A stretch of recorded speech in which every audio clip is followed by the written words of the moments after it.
What's up, everyone? John Rettinger from Techno Buffalo here, and today was a very busy day in the world of technology.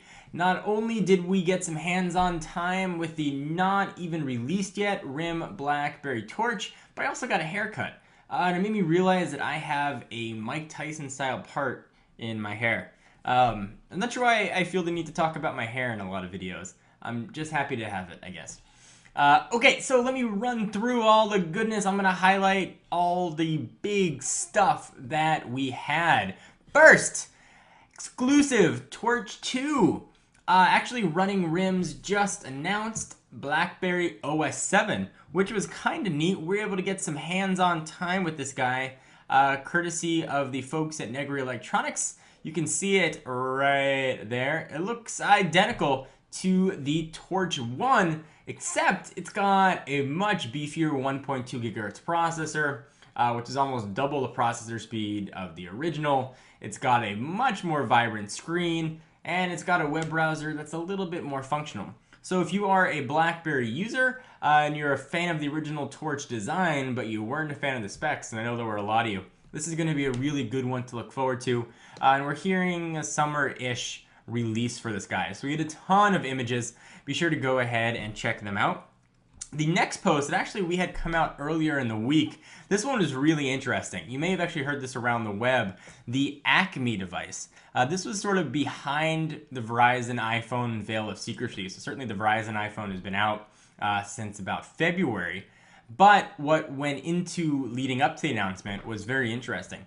We had a source inside of Verizon which we were able to verify that gave us some details on what went into the work before the Verizon iPhone was announced. So first, it was only referred to as the Acme device. Go through and read the article. It's really interesting. Adriana did a fantastic job writing it up.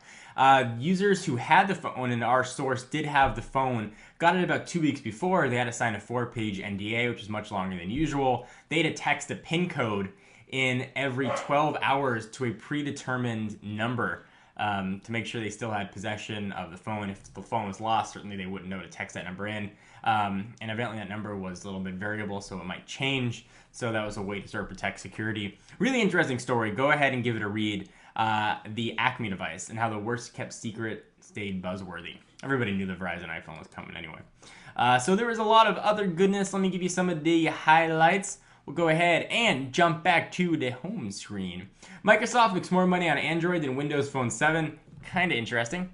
Sony, they didn't get hacked today, so there's other Sony not getting hacked news. A lot of phones coming out. Noah unboxed the Verizon HTC Trophy, so it's the first Windows Phone 7 device for Verizon. They also unboxed the LG Revolution, their third 4G LTE smartphone. So more posts about Sony, Talk Gamers lesson for privacy. A few more Sony posts. Apple's iCloud, whatever you want to call their cloud music service that's supposedly going to be announced at WWDC. Kind of interesting. It's going to be I keep saying that a lot. Kind of interesting. To me, it's all interesting. I'm just a huge nerd. But supposedly it's going to mirror your iTunes playlists, which should be helpful. We saw a demo of Minecraft mobile, which I know Joey loves Minecraft. If you guys didn't see, he actually made a Techno Buffalo logo in Minecraft. Pretty awesome.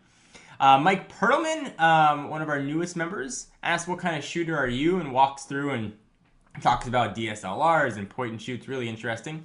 Sony and Samsung have a on-again, off-again relationship, much like Kelly and Zach.